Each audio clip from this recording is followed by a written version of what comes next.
Rapper Kid Cudi leaves federal court after taking the stand at Sean Diddy Combs' racketeering conspiracy and sex trafficking trial and tells the jury about his Porsche being torched while he was dating Cassie. This is a stressful situation. I'm glad it's behind me. I look at 9 moments from the rapper's testimony and what had the courtroom laughing.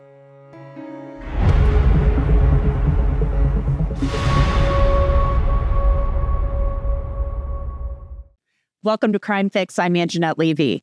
Kid Cudi, of course, is a rapper. He's an actor and a producer. But this week, he added Diddy trial witness to his list of titles. His legal name is actually Scott Mescudi. And he walked into court, raised his right hand, and as any other witness would, swore to tell the truth. You might be thinking, I thought this trial was about sex trafficking and prostitution. Well, it is. But Sean Combs also faces a racketeering conspiracy charge, or RICO. He's accused of using his businesses to carry out and cover up crimes. And Kid Cudi, the government alleges, is the victim of one of those crimes, specifically arson.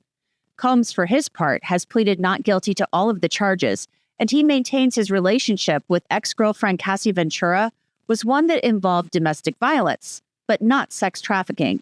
And Cassie is the connection between Combs and Kid Cudi. Back in 2011, Kid Cudi, or Scott Mescudi, testified that he and Cassie were dating. He believed that she was broken up with Sean Combs at the time, but that may not have been completely true. Kid Cudi took the stand wearing jeans, a leather jacket, and a white shirt, and he told the jury about that night in December 2011 when Cassie called him very upset. Mescudi testified, "Well, I got a call from Cassie around 5:30 or 6 a.m., and she told me that Sean Combs had found out about us. I was really confused, but she asked me to pick her up. She sounded really stressed on the phone, nervous, scared, so I went to go pick her up, and yeah." Mescudi went on to explain why he was confused. Assistant U.S. Attorney Emily Johnson asked, "You testified that Ms. Ventura told you Mr. Combs found out about us. What was your understanding of what Mr. Combs had found out?" Mescudi answered that me and her were dating. Johnson asked, "And you also testified that you were confused when you heard that." Mescudi answered yes. Johnson asked, "Why were you confused?" Mescudi answered, "Because I didn't think she was dealing with him." Johnson asked, "And you mentioned that you went to pick her up. Is that right?" Mescudi answered, yes.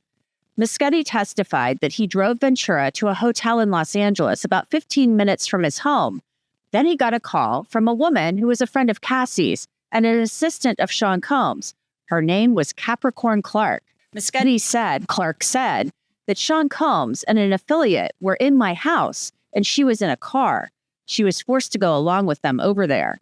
Johnson asked, "And what, if anything, did Ms. Capricorn say about where she was at the moment?" Mescudi said, "She was in a car outside of my house waiting for them."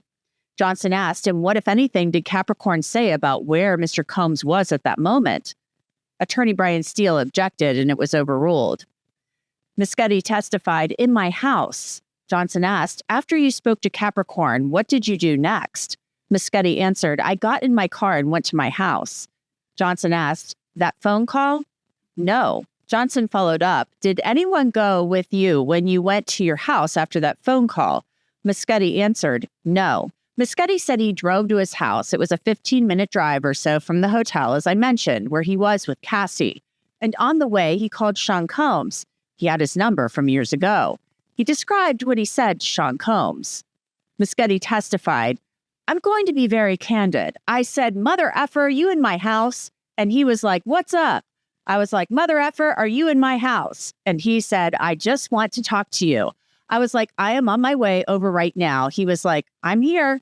Mescudi said that Combs' voice was calm. He drove to his house, which he said had security cameras, but they weren't working that night. When he arrived, Mescudi said the cameras appeared as if they had been moved to the side. Mescudi said, "Some gifts that I bought for my family were opened, some stuff I got from Chanel, and then my dog was locked up in my bathroom." Our content shows just how important personal safety is, and that is especially true when it comes to protecting your privacy online. You would be absolutely shocked at how much of your personal information is out there, like addresses and phone numbers. Ever wonder why you get so many of those annoying spam calls and emails? That's because this information is all public. That's where our sponsor Incogni comes in. It's a service that helps you take control of your online privacy by removing your personal data from data brokers, huge companies that sell and trade your info without your permission. Incogni found more than 50 brokers with my information. Can you believe that? And here's the kicker. These data brokers have to remove you from their database if you ask them to. Now you're thinking, Angenette, who in the heck has time to contact a data broker? Well, that again is where Incogni comes in. They contact those companies for you to get your online safety back. You don't have to do a thing, and then they alert you after the request has been completed. After signing up, I get virtually no spam now, so I highly recommend giving Incogni a try. Right now, anyone who uses the code CrimeFix at incogni.com/crimefix gets 60% off. That's a great deal. And again, it's code CrimeFix at incogni.com/crimefix for 60% off an annual Incogni plan. Mescudi said he filed a police report about the break-in, and then he spent Christmas with Cassie at her parents' home in Connecticut. Johnson asked, directing your attention to January of 2012, did there come a time when you learned that your car had caught on fire? Mescudi answered yes. Johnson asked, how did you learn that your car caught fire? Mescudi answered, my dog's babysitter called me in the morning. Now keep in mind, it's 6:30 or 7 in the morning. The questioning continued. Johnson asked, what was your understanding of where your dog's babysitter was located when she called you? Mescudi said, at my house. Johnson asked, was it your understanding that your dog's babysitter was telling you what was happening in real time? Mescudi answered, yes. Johnson asked, and what did your dog's babysitter say to you about what she saw? Mescudi answered, she told me my car was on fire.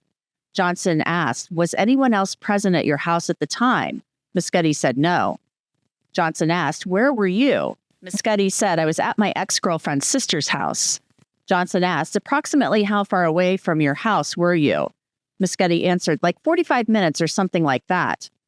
Johnson asked, where was your car at the time your babysitter called? Mescudi said, in the driveway. Mescudi said his friend Chip took photos of the Porsche as he drove back to his house. The photos show a hole in the top of the Porsche. There's also damage to the driver's seat from where the Molotov cocktail left burn marks, and there's damage to the door. The car was so badly damaged, Mescudi said it couldn't be repaired. When he arrived at his house, he said the bottle from the Molotov cocktail was on the ground. It had been in the driver's seat. When asked his reaction to his car being torched, it was very simple. Mescudi said, he said, what the F word? Mescudi said the cops were at his house and he filed a police report, and it was his understanding this was no accident. A couple of days later, Mescudi said he had his manager set up a meeting with Combs through his head of security, D-Rock, at the Soho house. Mescudi testified, I walked in and I met D-Rock. He was escorting me into the room, and then I got to the room. It was one wall was all windows, and Sean Combs was standing there staring out the window with his hands behind his back like a Marvel supervillain. Yeah, it was just me and him in the room. No security, nobody. Mescudi said, we discussed, pretty much the whole story about how me and Cassie first started to date to what it was to how it ended. And his whole point was, we were homies, that was my girl. I let him know that, she told me they were broken up and I took her word for it. Yeah. Johnson asked, what was Mr. Combs' demeanor during this meeting? Mescudi said, very calm. He kept offering me water. He offered me water twice. Johnson asked, what was your reaction to his demeanor? Mescudi said it was very off-putting. It was weird that he was so calm. Mescudi said Cassie then showed up, and he testified he was upset to find out that she had gone back to Sean Combs. He told the jury, quote, she pretty much kind of explained that we fell in love and things just happened and, Mescudi testified, yeah, we stood up, shook hands, and as I was shaking his hand, I said, what are we going to do about my car? I made sure to ask him right when our hands were clasped together, where he couldn't run away and I could look at him square in his eyes. And he looked right back at me, very cold stare, and said, I don't know what you're talking about. I said, okay. I took my hand from his and he said, wait, I thought we were cool. Is there a problem? I was like, you said you didn't burn my car, right? You said that's your word. He said, yeah. I was like, that's it. When asked, again, Mescudi said Combs' tone of voice was very calm, and after that day, there were no more break-ins at his home and no more car fires. A couple of years later, Mescudi said he saw Combs at the Soho house again, this time with his daughter. He said Combs said, "Man, I just want to apologize for everything and all of the BS." There were no more conflicts with Sean Combs, and Mescudi said he made peace with it. Then came the cross-examination by attorney Brian Steele, who represented Young Thug. Steele set out to score some points, and he did. Steele questioned Mescudi about whether he knew that fingerprints and DNA samples were taken from his Porsche back in 2012. Mescudi said he called police about the incident a few times, but was not aware that DNA from the car came back as a female sample. Steele also pointed out that there were no sightings of Sean Combs around Mescudi's property. Then the conversation turned to Cassie Ventura.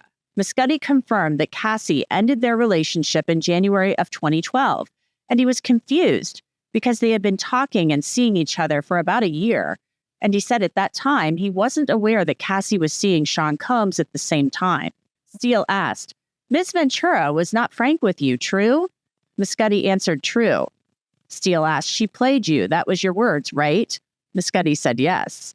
Steele asked, "You had no clue. When she played you, she was convincing about that, right?" Mescudi said, "No clue." Steele asked, "You were with her a lot, right?" Mescudi said, "Mm-hmm." Steele asked, "True?" Mescudi said yes. Steele then pointed out that Sean Combs actually asked Mescudi in 2011 to do a song with Cassie Ventura. That was how the two met. Steele asked, "You were in a studio doing your art with Ms. Ventura, that true?" Mescudi said yes. Steele asked, "And that's how you guys really became close, right?" Mescudi said, "We were cool before." Mescudi asked, "And this didn't hurt your relationship, right? It was nice. You enjoyed the time with her, true?" Mescudi said, "Yeah, it was truly just friends at that time." Steele asked, "Mr. Combs wasn't around you and Ms. Ventura when you were with her, right?" Mescudi said no.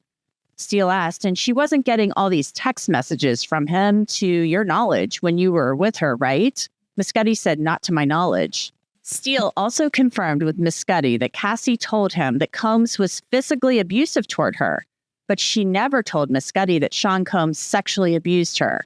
Steele also got Mescudi to say that Cassie Ventura was living two different lives when she was spending time with him. And during that meeting with Combs at the Soho house in 2012, after his car was torched, he said Combs was gracious, made no threats, and had no weapons on him. And during redirect, Emily Johnson used Mescudi to remind the jury about incidents where Cassie and Capricorn Clark confided in him about Combs's volatile behavior. Toward the end, Mescudi admitted that it was that behavior that made him walk away from his relationship with Cassie. Johnson asked, "Why did your relationship with Ms. Ventura end despite having feelings for her?" Mescudi said the drama, it was just getting out of hand and kind of wanted to give her some space. Johnson said, "What drama are you talking about?" Mescudi said the break-in and everything. Johnson asked, "Why did you want to give it space?" Mescudi said, "Just feels like things were just getting out of hand, and for my safety, for her safety, I just thought." Mescudi's responses prompts an objection in a sidebar where the parties go back and forth about whether or not it's proper for the jury to hear the rest of what he was going to say. Steele told judge at a sidebar that he was going to move for a mistrial because he expected Mescudi to answer that Combs was violent, and he had been told that Combs had had other people killed. The defense is adamant it's highly prejudicial against Combs, but the government says they're just trying to get him to talk about his safety concerns that he had at the end of his relationship with Cassie.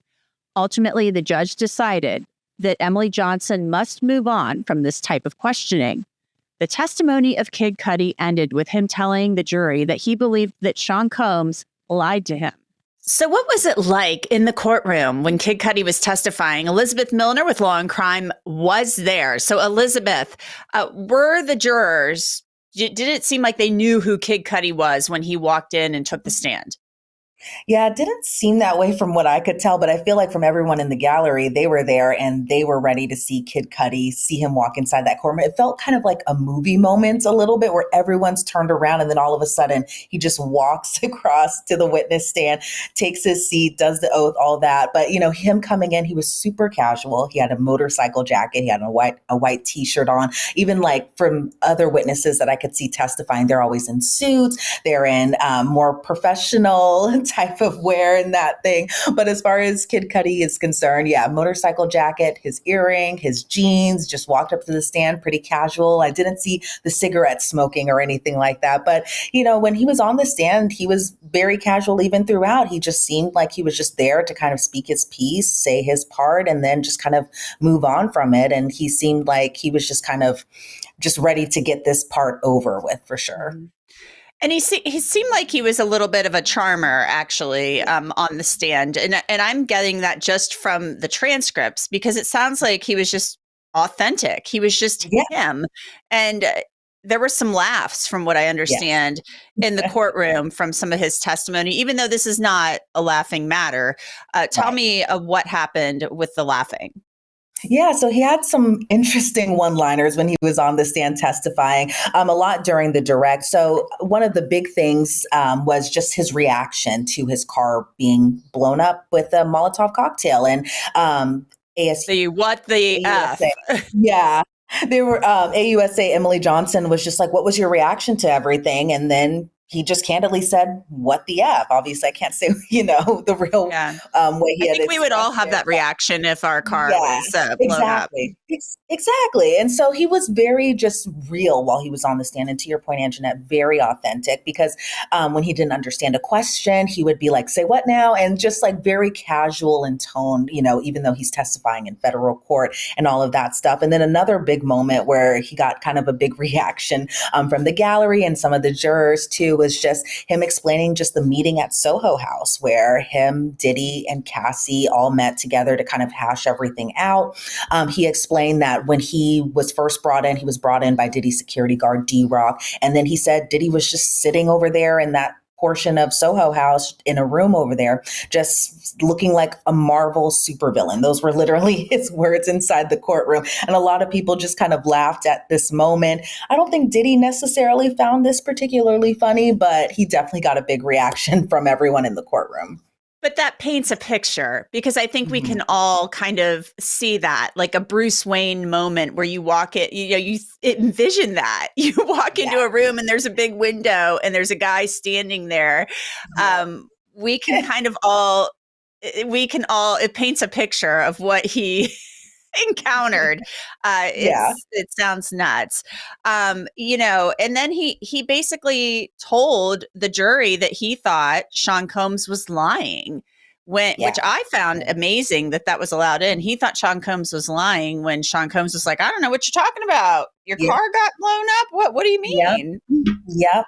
Diddy lying about everything. Yeah, I was surprised that part got in because that was kind of more towards the end of his testimony where he kind of got that little portion in. But he seemed like he knew who was behind this the entire time. When he was asked whether it was accidental or intentional, he was firm in believing that this was an intentional act. I know kind of under the cross-examination, they were kind of trying to frame it as maybe someone else did it. There were female fingerprints found on the Molotov cocktail.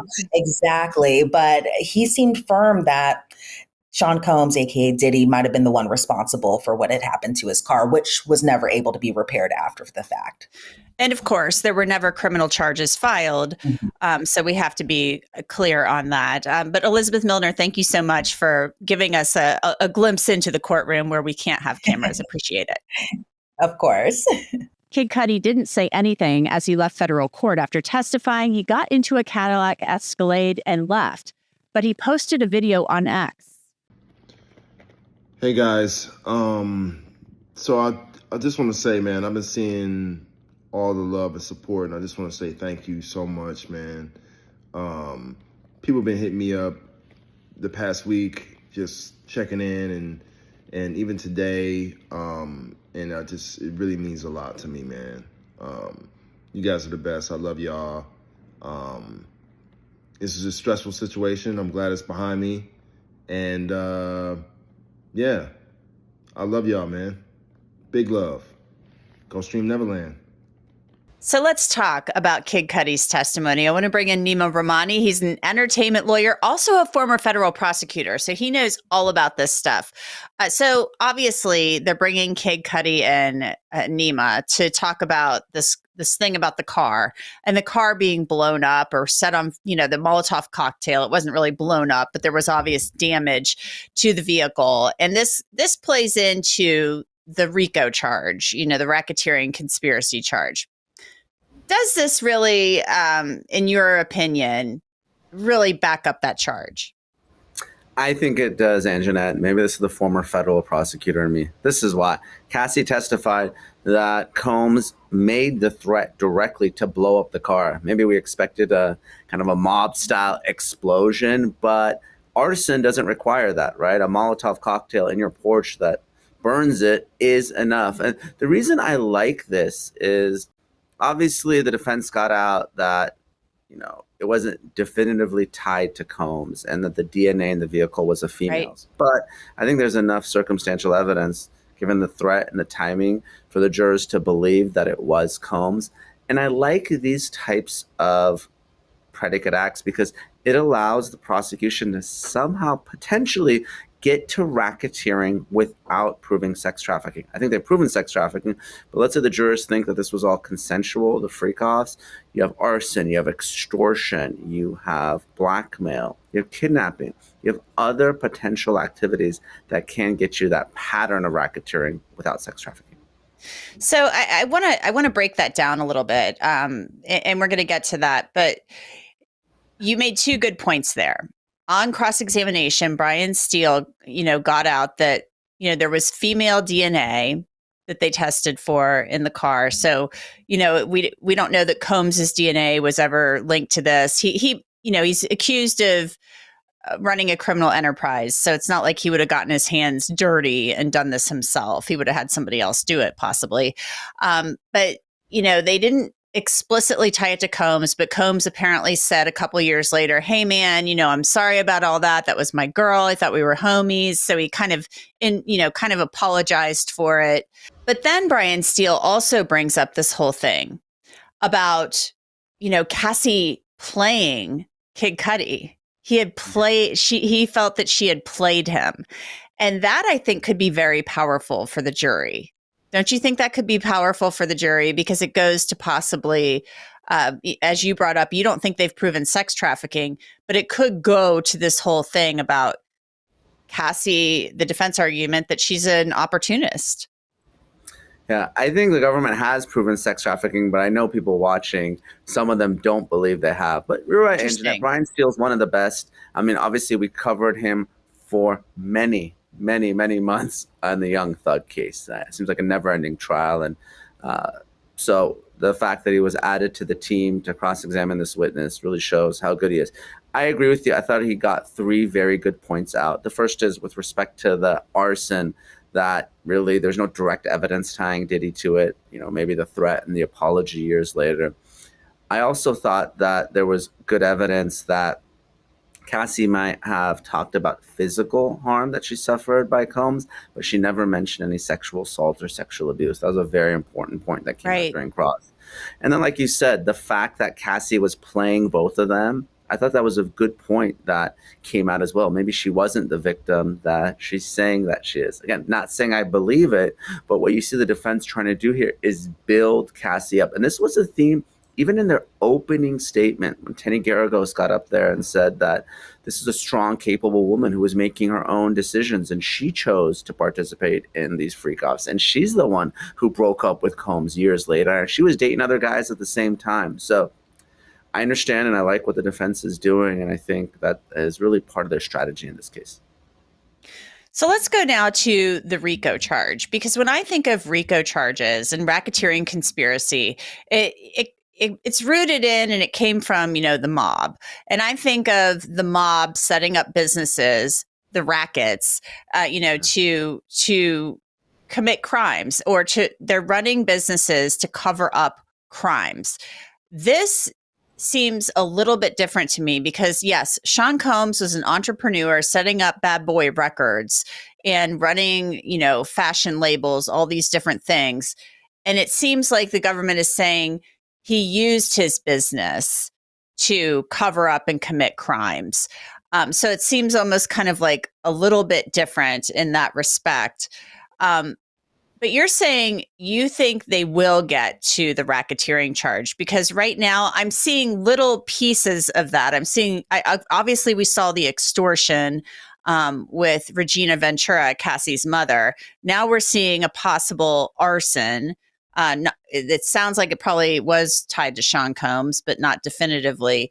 You think they will get there, that they'll be proving that Bad Boy Records was a criminal enterprise? I do. And like you said, Angenette, historically racketeering was used for the mob or cartels or criminal street gangs, right? You actually have a criminal enterprise. And that's how it was used for decades since the law was passed in the 70s. And obviously states ended up passing their own version of RICO statutes.